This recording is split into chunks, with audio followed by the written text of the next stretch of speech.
Pittsburgh और काम। अब सबसे बड़ा सवाल ये था कि मेरे लिए क्या काम मिल सकता है। मैंने अभी-अभी अपना 13वां साल पूरा किया था और मैं सचमुच काम करने के लिए बेताब था ताकि मैं नए देश में परिवार को शुरुआत करने में मदद कर सकूं। गरीबी का डर मेरे लिए एक भयानक बुरे सपने जैसा बन गया था।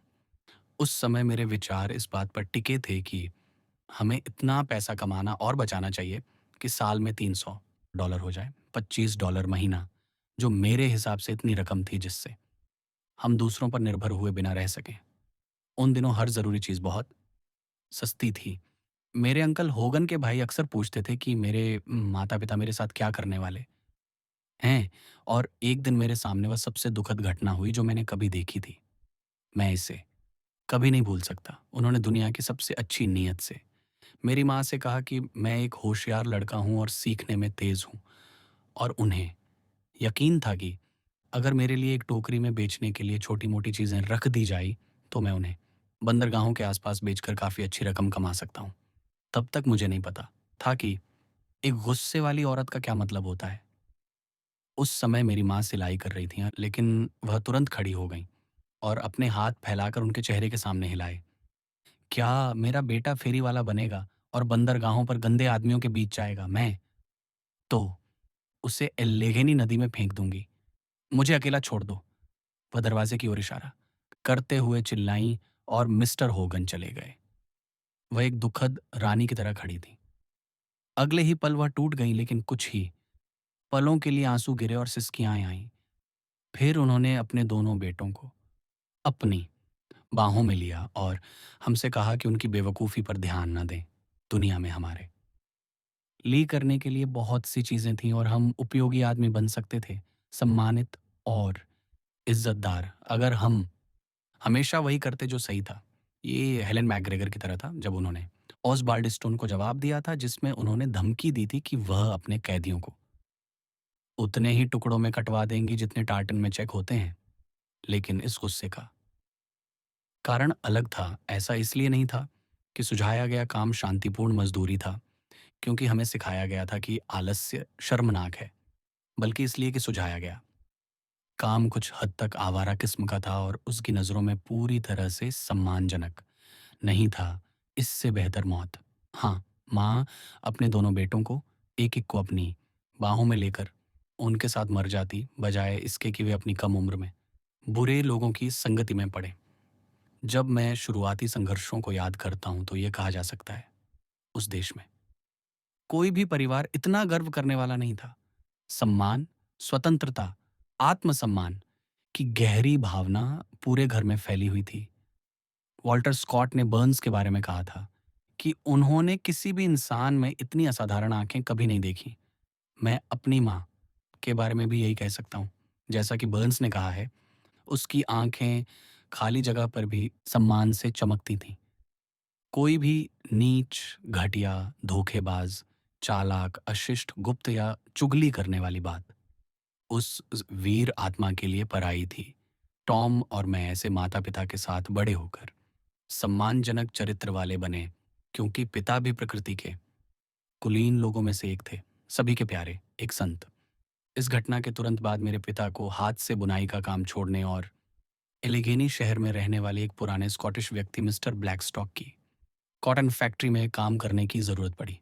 इस फैक्ट्री में उन्होंने मेरे लिए भी बॉबिन बॉय की नौकरी दिलवाई और मेरा पहला काम वहीं $1 और 20 सेंट प्रति सप्ताह की तनख्वाह पर हुआ। यह एक कठिन जीवन था। सर्दियों में पिता और मुझे अंधेरे में उठकर नाश्ता करना पड़ता था। दिन निकलने से पहले फैक्ट्री पहुंचना होता था और दोपहर के भोजन के लिए थोड़े से ब्रेक के साथ अंधेरा होने तक काम करना पड़ता था। घंटे मुझ पर बहुत भारी पड़ते थे और काम में मुझे कोई मज़ा नहीं आता था। लेकिन हर बादल में एक चांदी की परत होती है, क्योंकि इससे मुझे ये एहसास हुआ कि मैं अपनी दुनिया, अपने परिवार के लिए कुछ कर रहा हूँ। मैंने तब से लाखों कमाए हैं, लेकिन उन लाखों में से किसी ने भी मुझे उतनी खुशी नहीं दी जितनी मेरे पहले सप्ताह की कमाई ने दी।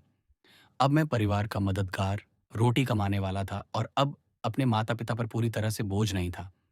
मैंने अक्सर अपने पिता को द बोटी रोज़ गाते हुए सुना था और अक्सर मेरा मन करता था कि मैं उस कविता की आखिरी पंक्तियों को पूरा करूं।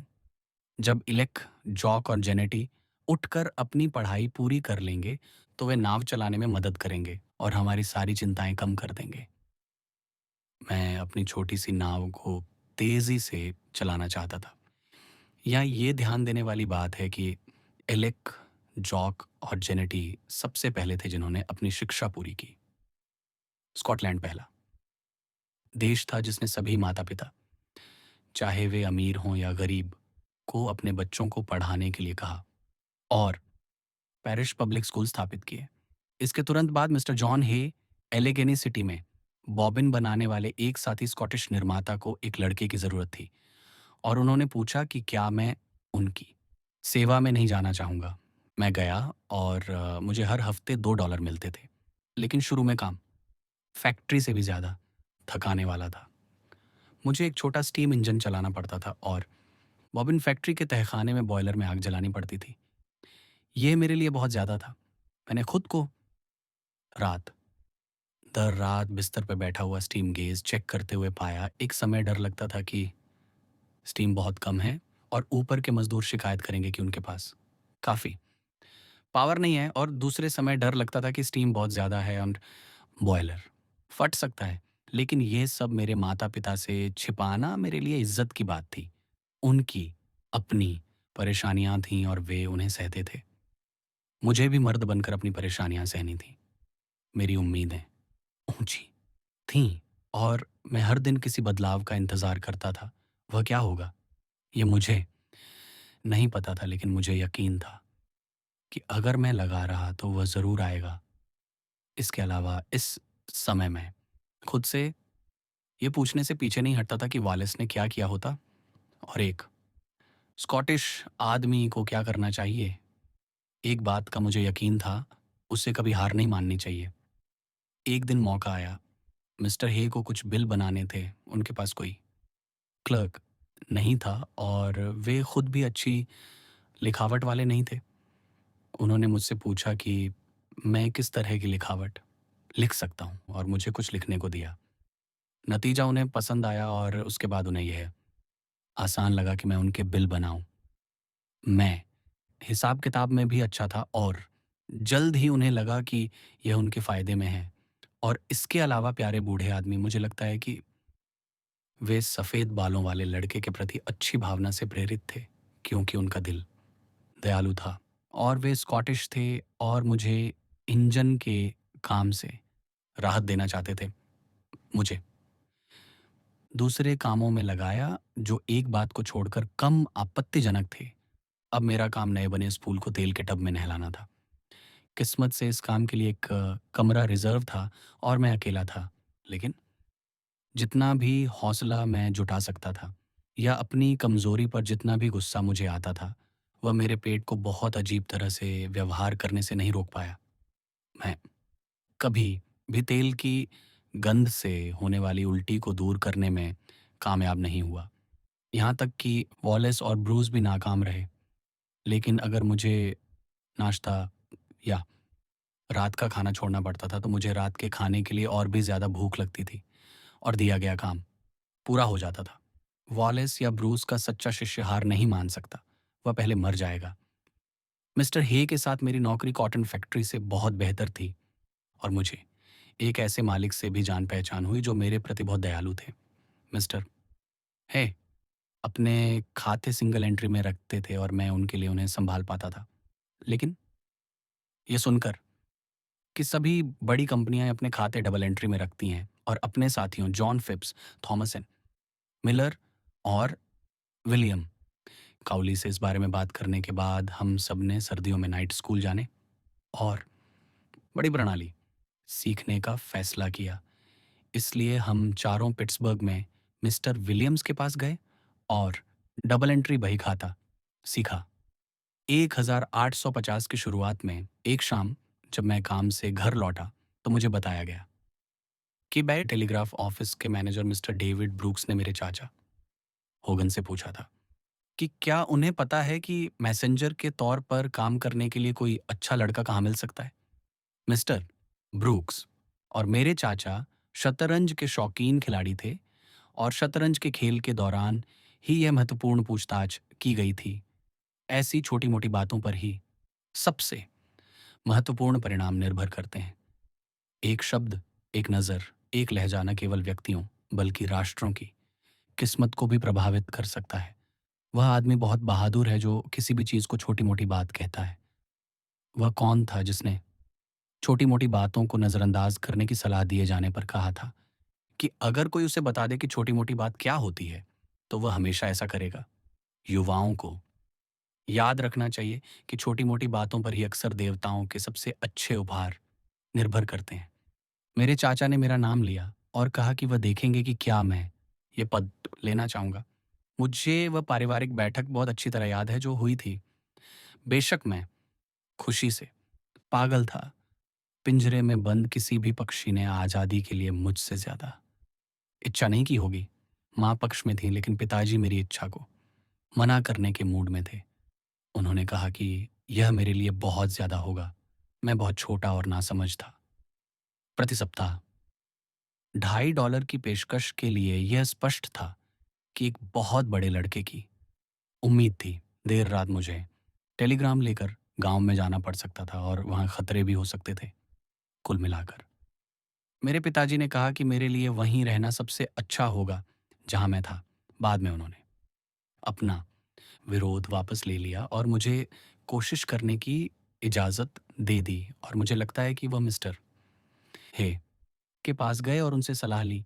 मिस्टर हे को लगा कि ये मेरे फ़ायदे में होगा और हालाँकि जैसा कि उन्होंने कहा, ये उनके लिए थोड़ी परेशानी होगी। फिर भी उन्होंने सलाह दी कि मुझे कोशिश करनी चाहिए और अगर मैं नाकाम रहता हूँ तो उन्होंने इतनी मेहरबानी की कि कहा कि मेरी पुरानी जगह मेरे लिए खुली रहेगी।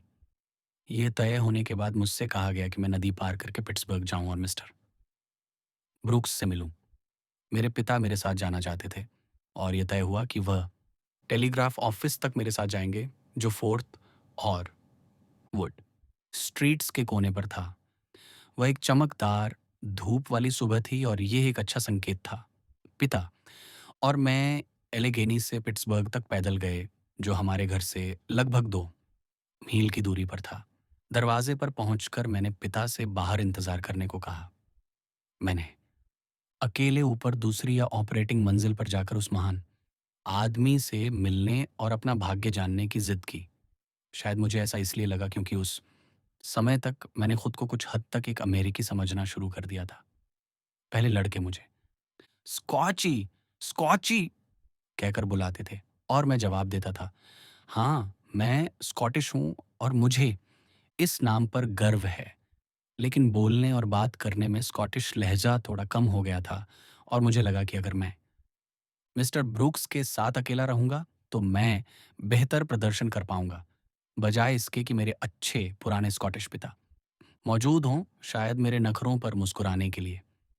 मैंने अपनी एक सफ़ेद लिनन की शर्ट पहनी थी जिसे आमतौर पर सप्त के दिन के लिए पवित्र रखा जाता था। मेरा नीला राउंड अबाउट और मेरा पूरा संडे सूट उस समय और टेलीग्राफ सेवा में शामिल होने के कुछ हफ्ते बाद तक मेरे पास गर्मियों के कपड़ों का सिर्फ एक लिनन का सूट था और हर शनिवार रात, चाहे वह मेरी ड्यूटी की रात हो और मैं आधी रात के करीब तक वापस ना आता, मेरी माँ उन कपड़ों को धोती और इस्त्री करती थी और मैं उन्हें सब्त की सुबह ताज़ा पहनता था।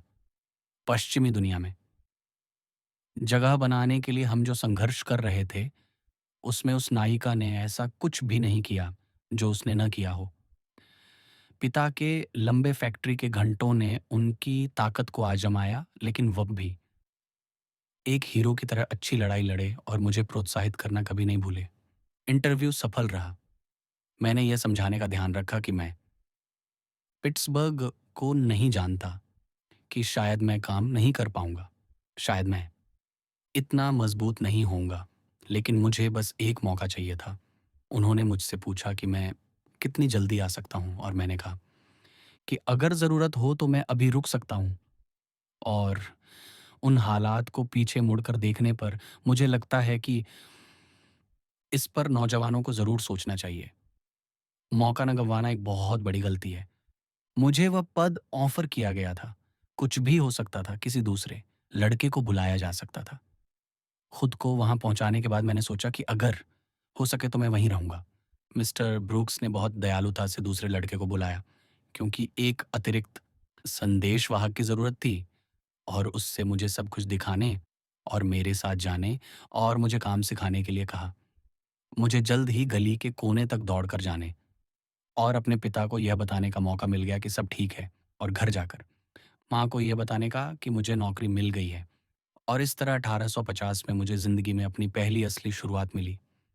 अंधेरे तहखाने से, जहाँ मैं $2 प्रति सप्ताह पर स्टीम इंजन चलाता था, कोयले की गंदगी से सना हुआ ज़िंदगी के ऊंचे उठने वाले प्रभावों का कोई निशान नहीं था। मुझे स्वर्ग में उठा लिया गया। हाँ, जन्नत में। जैसा कि मुझे लगा, मेरे चारों ओर अखबार, पेन, पेंसिल और धूप थी। शायद ही कोई ऐसा मिनट था जब मैं कुछ सीख ना सकूं या यह पता ना लगा सकूं कि कितना कुछ सीखना है और मुझे कितना कम पता है। मुझे लगा कि मेरा पैर सीढ़ी पर है और मुझे ऊपर चढ़ना ही है। मुझे बस एक ही डर था, और वह ये था कि मैं उन अलग-अलग बिज़नेस हाउसों के पते जल्दी से नहीं सीख पाऊँगा, जहाँ संदेश पहुँचाने थे। इसलिए मैंने इन हाउसों के साइन गली की एक तरफ से ऊपर और दूसरी तरफ से नीचे नोट करना शुरू कर दिया। रात में मैं अपनी याददाश्त का अभ्यास करता था बारी-बारी से, अलग-अलग फर्मों के नाम लेकर।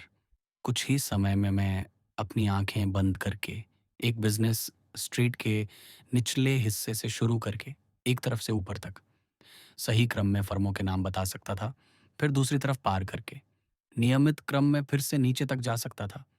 अगला कदम खुद उन लोगों को जानना था, क्योंकि इससे एक संदेशवाहक को बहुत फ़ायदा होता था और अक्सर लंबी यात्रा से बच जाता था।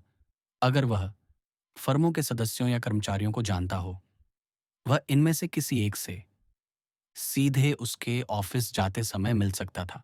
सड़क पर मैसेज पहुंचाना लड़कों के बीच एक बड़ी जीत मानी जाती थी, और लड़के को खुद भी ये अतिरिक्त संतुष्टि मिलती थी कि एक बड़ा आदमी, और ज़्यादातर आदमी मैसेज पहुंचाने वालों के लिए बड़े ही होते हैं, इस तरह सड़क पर रुककर शायद ही कभी लड़के को नोटिस करना और उसकी तारीफ कद करना भूलता था।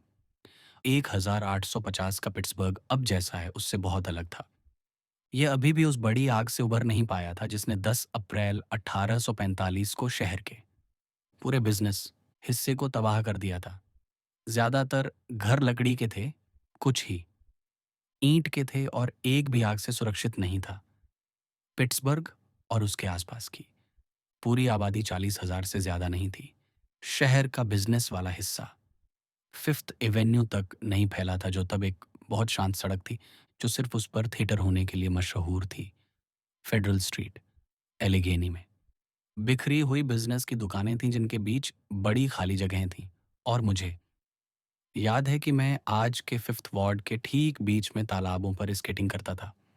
हमारे यूनियन आयरन मिल्स की जगह तब और कई साल बाद तक एक पत्ता गोभी का बगीचा था। जनरल रॉबिन्सन, जिन्हें मैंने कई टेलीग्राफ संदेश पहुंचाए थे, ओहियो नदी के पश्चिम में पैदा होने वाले पहले गोरे बच्चे थे।